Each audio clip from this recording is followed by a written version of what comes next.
Bismillahirrahmanirrahim. I am Muhammad Wasim Chaudhary from CCU Secondary School, Kotaddu.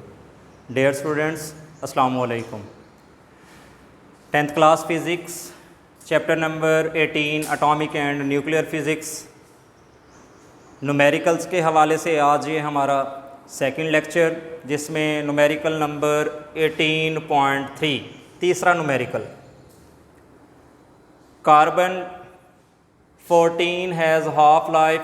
Carbon का वो isotope जिसका atomic mass 14 है, has half life. Data यहीं से बनाना है बेटा, आप लोगों ने पहले भी बता चुका हूँ कि जो भी स्टेटमेंट्स लिखी हैं उसी से ही डाटा ढूंढना है हम लोगों ने, और वहीं से ही हम लोगों ने ये फाइंड आउट करना है कि क्या किस तरफ हमने क्वेश्चन को लेकर जाना है। Carbon 14 has a half life of 5730 years. Half life जो है वो कार्बन 14 की 5730 साल है। हाउ लॉन्ग समझना है, हाउ लॉन्ग कितनी देर, वक्त कितनी देर का मतलब टाइम फाइंड आउट करना है, इसमें ड्यूरेशन फाइंड आउट करना है। Will it take for the quantity of carbon 14 in a sample to drop to 1/8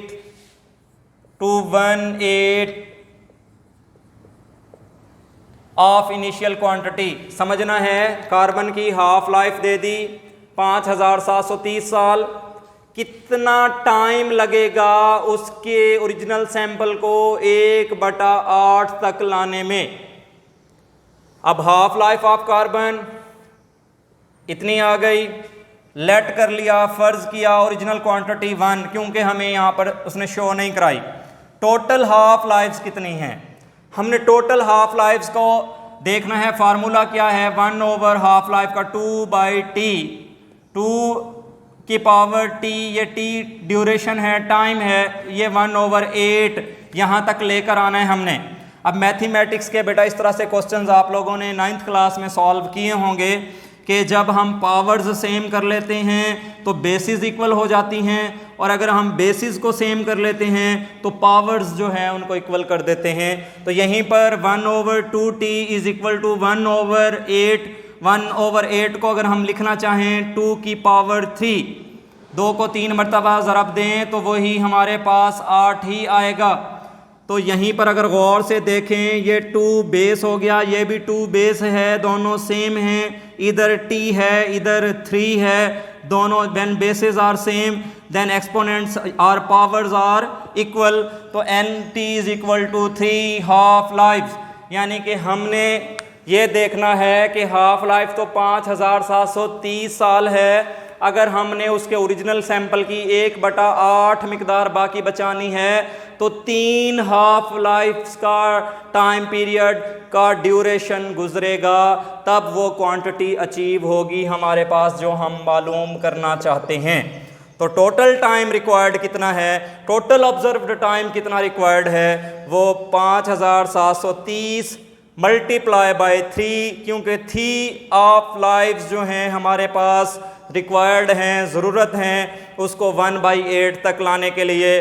3 से मल्टीप्लाई करेंगे बेटा, ये 17,190 ईयर्स आ जाएगा। और अगर इसको साइंटिफिक नोटेशन में लिखें, डेसिमल पॉइंट जहाँ नज़र ना आए वहाँ लास्ट पर होता है, और कहाँ पर प्लेस करना होता है, नॉन ज़ीरो डिजिट के बाद। तो यहाँ पर प्लेस करेंगे तो 1 2 3 4 डिजिट क्रॉस किया तो क्या बन जाएगा 1 पॉइंट, हाँ जी ये 19 था, राउंड ऑफ किया है, 9 को राउंड ऑफ करेंगे तो ये 1 क्या हो जाएगा बेटा 2 बन जाएगा, क्योंकि ये 5 से ग्रेटर है। तो 1.72 मल्टीप्लाइड बाई 10⁻⁴ ईयर्स, इतना टाइम टोटल टाइम रिक्वायर्ड होगा कि हमारे पास कार्बन की जो ओरिजिनल सैंपल है उसकी 1/8 तादाद बाकी बचे। यही रिज़ल्ट आपने लिखना है कि आफ्टर 1.72 मल्टीप्लाइड बाई 10⁻⁴ ईयर्स जो है ना गुजरने के बाद carbon 14 has its original sample 1/18 of its original sample will be left. इसके ओरिजिनल का 1/8 बाकी बचेगी। नेक्स्ट बेटा क्वेश्चन है हमारे पास 18.4 चौथा न्यूमेरिकल।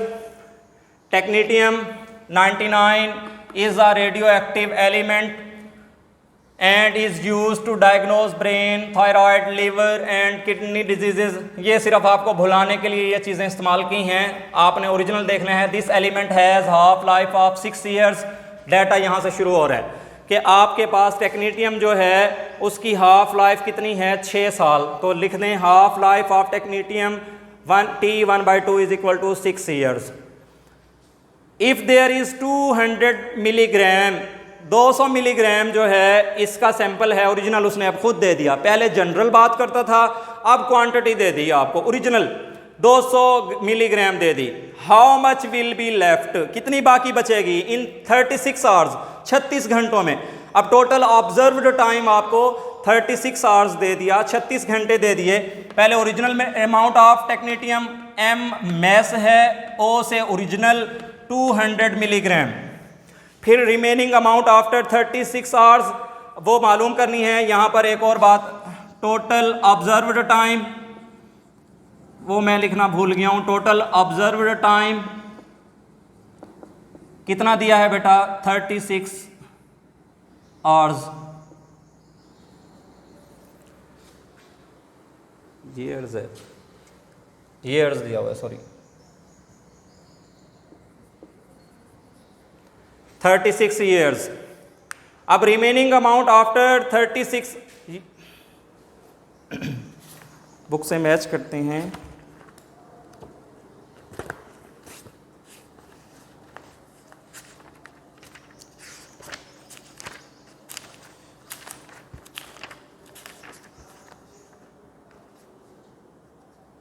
आवर्स है बेटा, बाई मिस्टेक यहाँ पर ईयर्स लिखा गया।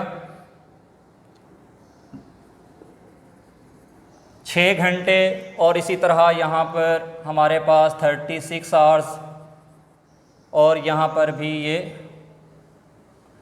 6 आवर्स और ये 36 आवर्स। यहाँ पर अब हाफ लाइफ हमें क्वेश्चन बिल्कुल वही है, उसमें कोई परेशानी वाली बात नहीं है। जस्ट ये मिस्टेक थी हमारे पास, बाय मिस्टेक और ईयर्स लिख दिए थे, यहाँ पर आवर्स हैं। ओरिजिनल अमाउंट ऑफ टेक्नीटियम जो है 200 मिलीग्राम दी है। टोटल ऑब्जर्व्ड टाइम, जितनी देर तक आपने ऑब्जर्व करना है वो कितना है बेटा, 36 आवर्स।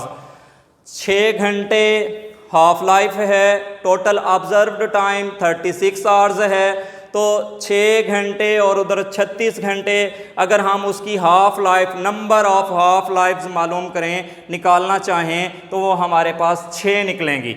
तो यहीं पर 6 हाफ लाइफ के बाद उसका ओरिजिनल की कितनी बाकी बचेगी। ये m जो है रिमेनिंग क्वांटिटी, जिस तरह हम n लिखते थे, ये n नॉट m नॉट है, यानी mass of original sample multiplied by ये हाफ लाइफ। अब यहाँ 2t की पावर 6 क्यों लिखा, क्योंकि नंबर ऑफ हाफ लाइफ्स आपके पास 6 हैं। तो 2 को 6 मरतबा आप ज़रब दें, अगर 6 टाइम्स मल्टीप्लाई करें तो क्या निकलेगा, 2 2 ज़ार 4, 4 2 ज़ार 8, 8 2 ज़ार 16, 32 64। 200 को आप डिवाइड करेंगे 64 पर तो जवाब आ जाएगा 3.12 मिलीग्राम। ये क्वांटिटी जो है आपके पास टेक्नीटियम की कितने घंटों बाद, 36 घंटों बाद ये बाकी बचेगी। रिजल्ट भी यही लिखेंगे कि original sample of technetium after will be left after 36 3.12 milligrams of original sample of technetium will be left after 36 hours। ये आपका रिजल्ट होगा कि 3.12 milligram of original sample of technetium, technetium के ओरिजिनल सैंपल से कितनी बाकी बचेगी, 3.12 मिलीग्राम। कितनी देर बाद, आफ्टर 36 आवर्स, 36 घंटे का जो ऑब्जर्व टाइम था उसके बाद ये बाकी बचेगी। बेटा ये आज क्या 2 न्यूमेरिकल मज़ीद थे, इनको प्रिपेयर कीजिएगा। Wish you best of luck.